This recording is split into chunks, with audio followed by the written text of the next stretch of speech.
Ladies and gentlemen, we are live from Flint, Michigan. I'm your host, Tone. And here's another episode of the WolverineManiac. So Michigan won 42-25 against the hardcore Fighting Illini at third place. We started off good.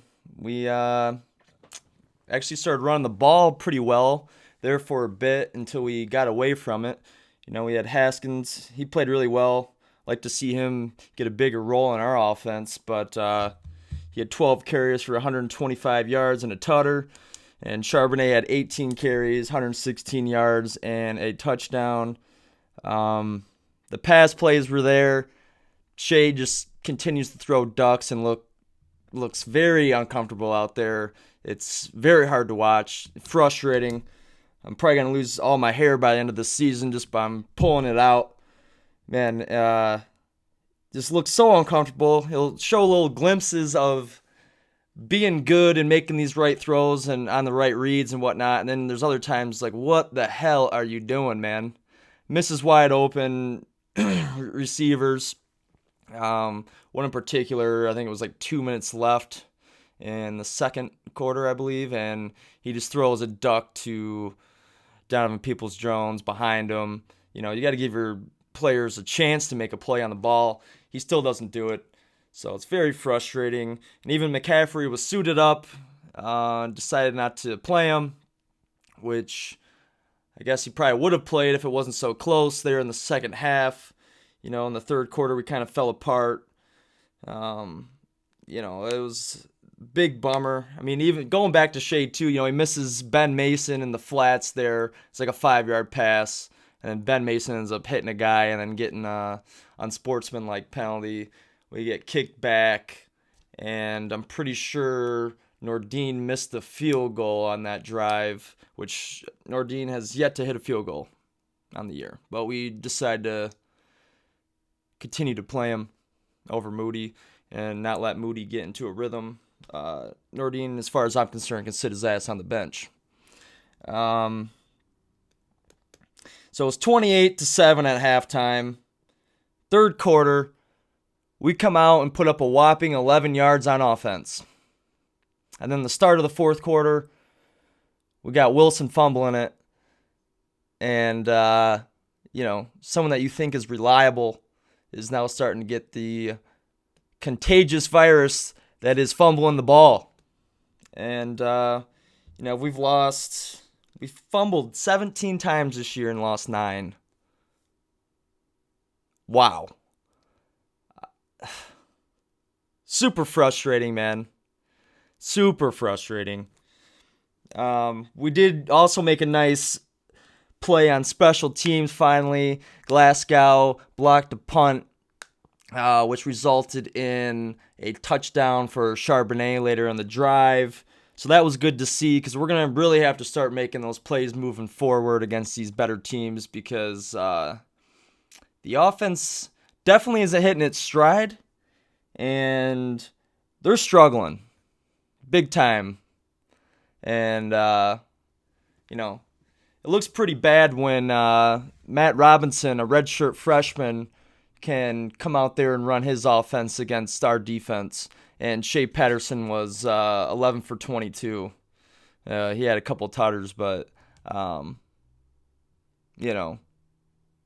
carve up in a lower half Big Ten defense. But Matt Robinson come out there and throw and do his thing on our defense. So I don't know what they're going to do. It's going to end up taking Shea to cost us the game and then put in McCaffrey to have Harbaugh make the change. I thought he had the cojones to bench Shea. I don't think we owe him anything. He didn't choose Michigan first. He chose Ole Miss. And you have people like McCaffrey and Joe Milton that chose Michigan first. They wanted to come to Michigan, and you don't play them. And I have a hard time believing that one of these guys aren't just as good as Shea here. I mean, Shea can't run. He makes the wrong reads, like that 4th and 2. he gives it to Haskins when everybody's just crashing down the middle, and all he had to do is keep the ball and run straight to the first down at the sideline, and he would have gotten it. No doubt about it. He's not good at running. He's not good at throwing. I don't know what he's good for. Hate to be so hard on the guy, but it's just serious. He didn't take the offseason serious. I remember Josh Gaddis in one of the interviews says, I would like Shea to be out here more, but he's always golfing. And we're really starting to see that, yeah, he really did do a lot of golfing over the offseason because he damn sure didn't get better. Almost looks like he's gotten worse. He's gotten skinnier. Can't throw the ball good. I don't even think I've seen him throw a spiral yet in any of these games. I mean, it's bad. And I'd rather have one of these guys like McCaffrey or Joe Milton that, yeah, they might not be able to get the reads down or something, but they at least have some legs on them or they got an arm.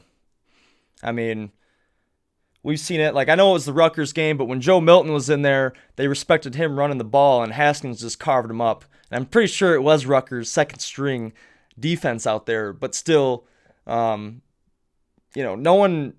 probably want Shade to run the ball because he fumbles so much. So they're just going to keep crashing down on these running backs, on these read option plays, and Shade's just going to keep giving it off anyways. So it just makes our offense stagnant, and you got to have a quarterback that can either run or pass. I don't even care if the guy can throw at all. If he can just run, that's fine with me. It keeps the defense at least a little bit honest. It's tough. It's very frustrating, folks. Very. But the defense looked solid in the second half, or in the first half, I'm sorry. The third quarter, I don't think we were executing very well. And we were also, just our substitutions were weird. We were struggling lining up there for a while. So I don't know if we were trying new stuff or what was going on. But, against people like Penn State and these upcoming games with some high-octane offenses and they want to go quick, we're going to have to get lined up ready to go or else they're just going to exploit us. But they did come in clutch in crunch time for us, so that was good. Because in that third quarter, we were holding our breath. We're like, here we go again. We're about to get upset by the Fighting Illini with Lovie Smith just sitting on the sidelines with the shades on, looking baked out, just not even talking on his headset. He's just chilling, collecting a check, and he almost came and whooped us down there. I mean, come on, man. But anyway, Cam McGrone definitely is my favorite player on this team. He's a straight beast. He's fun to watch. He's all over the place. The one play where he takes on the running back as a blocker, I think it was like the running back that played rugby. He just got blown up, and then he grabs the quarterback with one arm, pulls him, and then makes him fumble it, and then we recover it. So that was awesome to see. Defense overall played pretty well, but it was kind of concerning that redshirt freshman kind of did what he did. But, we could have also been playing a lot of different guys and whatnot. But it was a lot closer than what we'd like to see out of a game like that. But we did get the run game going, so that's cool. You wanted to see it. But, so this weekend we got a very tough game. Going out to Penn State to face the whiteout at a night game, which, obviously Michigan never really plays that great over there. And every home team the past couple years between Penn State and Michigan has pretty much kicked each other's ass when they're at home. People are always counting Michigan out right now, which Penn State I don't think really has played anybody besides Iowa. It was kind of a similar game to like the Michigan, but they did score some more points there. But it was a close game for the most part for the whole game. So that's pretty much the only good team they've played so far. I haven't gotten a chance to watch them very much. I watched them play Iowa last weekend, flipping back and forth between some of the games because there's some good ones on last week. That KJ Hamler's super good. They say he's the X Factor, so we're going to have to try to take him out. Hopefully Lavert Hill will be on him all game or something. And their quarterback, Clifford, seems pretty good, and they got a good stable of running backs. So it's going to be a tough one, man. It's going to be interesting to see. Hopefully Michigan comes out not flat. I know on these away games we always come out flat. And that was another thing we seen on Saturday against Illinois is no one's fired up, man. Even when they score a touchdown, everybody's like, yeah, hooray. But, you know, we need to get out there and show some energy, man. It's D1 football. You're playing D1 football at Michigan. Get fired up, man. But I did see that Josh Uche, they asked him about the Penn State, and, you know, he said that the hostile environment gets him geeked up, gets him adrenaline rushing, just gets him going. And I like to hear that out of people because that's what you need, man. You can't be shying away from all that, the prime time. You got to be ready to go. I mean, especially if Michigan's going to get back on top, we need people like that. They encourage the craziness, and they like that. We need that. Anyway, the keys to winning the game. Shea, who Harbaugh's still high on. Don't see how, but it is what it is now. So he's going with Shea, and we need him to have a breakout game. At least not cause any turnovers. And hopefully he can hit some of these receivers, man. He starts hitting these receivers that are wide open. We can really bust out the game, and hopefully we can just get up early and then let the defense get after it. I think the defense is going to have to create some turnovers because the lack of offense.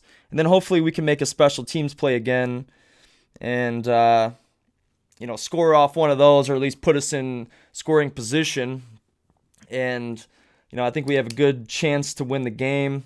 Because I know I did say against Wisconsin, they haven't played anybody, and then they came out there and kicked our ass. I'm hoping that's not the case this weekend against Penn State. But we'll see. It's going to be interesting. What else do I have here? Oh, yeah, shout out to Devin Bush scoring his first touchdown off it was like an interception / fumble for a touchdown. So that was cool to see. I think he was Defensive Player of the Week as well. So go Blue. So yeah, that's all I have for you guys this week. So let's go Michigan. Let's beat Penn State. So yeah. So please like, share, subscribe to the channel, the Wolverine Maniac. And I'm Tone, and I'm signing off. And go Blue, baby.